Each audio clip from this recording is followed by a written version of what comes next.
तो आज हम डिस्कस करेंगे मैकेनिज़्म ऑफ एरोबिक रिस्पिरेशन।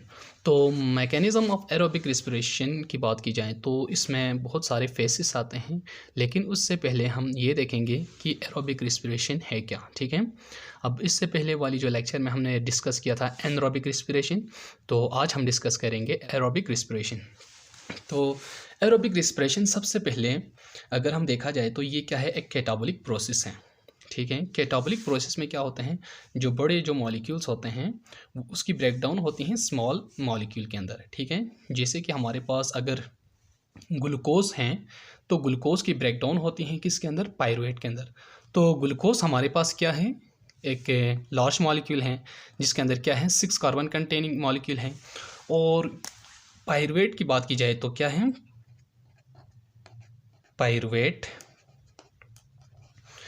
की बात की जाए तो पायरुवेट हमारे पास 3 कार्बन कंटेनिंग मॉलिक्यूल हैं। तो कैटाबॉलिक प्रोसेस एक ऐसा प्रोसेस है जिसमें क्या होते हैं, लार्ज जो मॉलिक्यूल हैं वो स्मॉल मॉलिक्यूल के अंदर ब्रेकडाउन होती हैं। ठीक है, अब सेकेंड स्टेप को देखा जाए तो सेकेंड स्टेप में कहते हैं कि कंप्लीट ऑक्सीडेटिव ब्रेकडाउन ऑफ क्या है, ऑर्गेनिक फूड होती हैं किसमें, एरोबिक रिस्पिरेशन में। एनरोबिक रिस्पिरेशन में क्या हो रहे थे, इनकम्प्लीट ब्रेकडाउन हो रहे थे, क्योंकि वहाँ पे क्या थे, ऑक्सीजन या तो एब्सेंट थे या वहाँ पे क्या थे, शॉर्टेज ऑफ ऑक्सीजन थे। ठीक है, एक तो ऑक्सीजन वहाँ पे एब्सेंट थे, दूसरा क्या है, ऑक्सीजन एनरोबिक रिस्पिरेशन की बात कर रहे हैं या वहाँ पे शॉर्ट थे। लेकिन यहाँ पे क्या है, एरोबिक रिस्पिरेशन के अंदर जो ऑक्सीजन है वो नॉर्मल कंडीशन में मिलती हैं। ठीक है, तो यहाँ पे क्या होंगे, complete oxidative breakdown of organic food होंगे यहाँ पे। अब ये सेकंड स्टेप हो गए एरोबिक रिस्पिरेशन की। अब थर्ड स्टेप की बात की जाए तो थर्ड स्टेप में कहते हैं यहाँ पे CO2 कार्बन डाइऑक्साइड और H2O प्रोड्यूस होते हैं और उसके साथ साथ क्या होते हैं, ATP भी प्रोड्यूस होती हैं। ठीक है, अब यहाँ पे ब्रेकडाउन किसकी हुई, ऑर्गेनिक फूड की। ठीक है, हमारे पास ऑर्गेनिक फूड की ब्रेकडाउन हुई। ऑर्गेनिक फूड हमारे पास क्या है, ग्लूकोज है।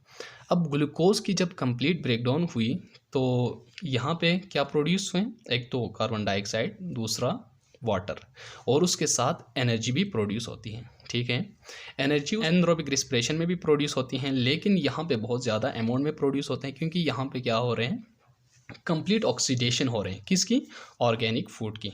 ठीक है, अब कहते हैं कि ये क्या है, प्रीडोमिनेंट रिस्पायरेटरी पाथवे हैं। Predominant respiratory pathway aerobic respiration को इसलिए कहा क्योंकि ये क्या होते हैं, नॉर्मल कंडीशन में तमाम एनिमल्स के अंदर क्या होते हैं, ऑक्सीजन की अवेलेबिलिटी में फूड की ब्रेकडाउन होती हैं और ये नॉर्मल कंडीशन में हो रहे होते हैं। ठीक है, और जो एनरोबिक रिस्पिरेशन की बात की जाए, ठीक है, एनएरोबिक रिस्पिरेशन की बात की जाए तो उसमें क्या होते थे, जब ऑक्सीजन एब्सेंट हो या ऑक्सीजन शॉर्ट हो तो उस कंडीशन में सिर्फ, ठीक है, एनरोबिक रिस्पिरेशन होती है। लेकिन यहाँ पे जो एरोबिक रिस्पिरेशन की बात की जाए तो एरोबिक रिस्पिरेशन जो नॉर्मल कंडीशन में ह्यूमंस की बात की जाए तो एरोबिक रिस्पिरेशन ही होती हैं और उसमें क्या होते हैं, complete oxidative breakdown of organic food होती हैं। ठीक है, अब जो लास्ट स्टेप है इसमें कहते हैं कि it is completed in 4 faces. और एरोबिक रिस्पिरेशन है वो 4 फेसेस के अंदर ये कंप्लीट होता है।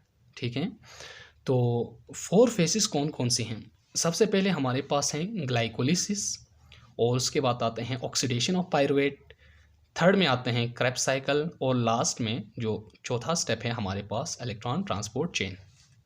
ठीक है, तो ग्लाइकोलिसिस में क्या होती हैं, ठीक है, और ऑक्सीडेशन ऑफ पायरुवेट में क्या होते हैं, क्रेब्स साइकिल में क्या होते हैं, इलेक्ट्रॉन ट्रांसपोर्ट चेन में क्या होते हैं, यहाँ पे मैंने जस्ट ब्रीफली मैंने मेंशन किया हुआ है।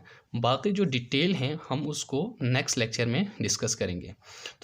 तो यहाँ पे मैंने कहा कि मैकेनिज़्म, ठीक है, मैकेनिज़्म की बात की जाए तो एरोबिक रिस्पिरेशन की मैकेनिज़्म की बात कर रहे हैं हम। ठीक है, अब यहाँ पे मैकेनिज़्म ऑफ एरोबिक रिस्पिरेशन इसलिए कहा क्योंकि ये जो एरोबिक रिस्पिरेशन है वो बहुत सारे पाथवे से गुज़र के क्या होता है, एरोबिक रिस्पिरेशन कंप्लीट होते हैं, और इसीलिए हमने कहा कि ये 4 फेसेस के अंदर कंप्लीट होती हैं। तो ये जो 4 फेसेस हैं एरोबिक रिस्पिरेशन की क्या हैं, मैकेनिज़म्स हैं। ठीक है, पाथवेज हैं, इनसे गुज़र के एरोबिक रिस्पिरेशन कंप्लीट होती हैं। तो इसी वजह से हमने क्या कहा, मैकेनिज्म ऑफ एरोबिक रिस्पिरेशन। अब मैकेनिज्म ऑफ एरोबिक रिस्पिरेशन को हमने 4 फेसेस के अंदर डिवाइड किया है, ठीक है। उसमें सबसे जो फर्स्ट फेस हैं ग्लाइकोलिसिस, और ग्लाइकोलिसिस में क्या होते हैं, ग्लूकोज के ब्रेकडाउन होते हैं किसके अंदर, पायरुवेट के अंदर, ठीक है। ग्लूकोज क्या है, 6 कार्बन कंटेनिंग कंपाउंड है और वो कन्वर्ट होते हैं किसके अंदर, पायरुवेट के अंदर, जो कि 3 कार्बन कंटेनिंग कंपाउंड है। और इसी प्रोसेस को ही हम क्या कहते हैं, कैटाबॉलिक प्रोसेस कह सकते हैं, ठीक है। और सेकंड जो फेस हैं वो हैं ऑक्सीडेशन ऑफ पायरुवेट। अब ऑक्सीडेशन ऑफ पायरुवेट में क्या होते हैं, जो पायरुवेट बने हैं उसकी क्या होते हैं, ऑक्सीडेशन होती हैं, ठीक है। अब ग्लाइकोलिसिस में क्या बने हैं, पायरुवेट बने हैं, ठीक है। ग्लूकोज से क्या बने हैं, पायरुवेट। अब ये जो पायरुवेट इसकी ऑक्सीडेशन होती हैं और ऑक्सीडेशन होने की वजह से पायरुवेट किस चीज़ के अंदर कन्वर्ट होता है, एसिटाइल कोए के अंदर कन्वर्ट होती है, ठीक है। अब यहाँ पे ऑक्सीडेशन ऑफ पायरुवेट के बाद एक साइकिल चलते हैं, उस साइकिल को कहते हैं क्रेब्स साइकिल। और ये क्या है, थर्ड फेस हैं किसकी, एरोबिक रिस्पिरेशन की, ठीक है। अब क्रेब्स साइकिल में क्या होते हैं, जो acetyl co A oxidation of pyruvate की नतीजे में बना है, ठीक है, वो एसिटाइल को ए किसके साथ रिएक्ट करता है, ऑक्सिलो एसीटेट के साथ रिएक्ट करते हैं, ठीक है, ठीक। उसके बाद एक कंपाउंड यहाँ पे बनते हैं हमारे पास, उसका नाम क्या है, स्ट्रेट है, ठीक है, जो कि 6 कार्बन कंटेनिंग कंपाउंड है। एसिटाइल को एंजाइम क्या है हमारे पास, 2 कार्बन कंटेनिंग कंपाउंड है। ऑक्सिलोएसीटेट क्या है, 4 कार्बन कंटेनिंग कंपाउंड है। और ये दोनों आपस में जब मिलते हैं तो हमारे पास क्या बनते हैं, स्ट्रेट बनते हैं, ठीक है।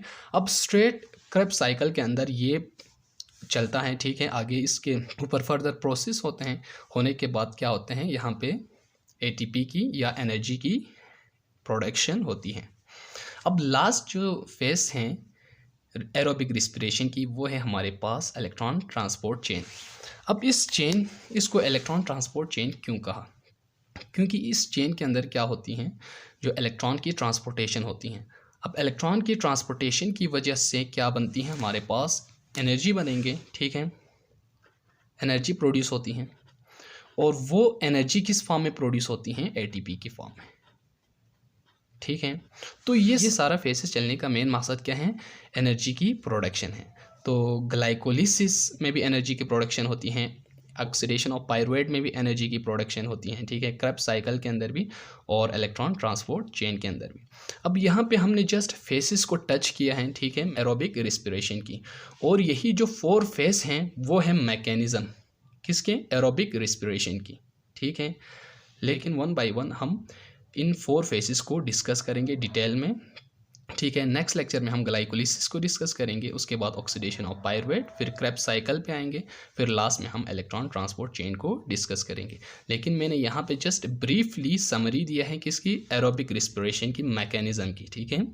तो यहाँ तक थी आज की जो लेक्चर।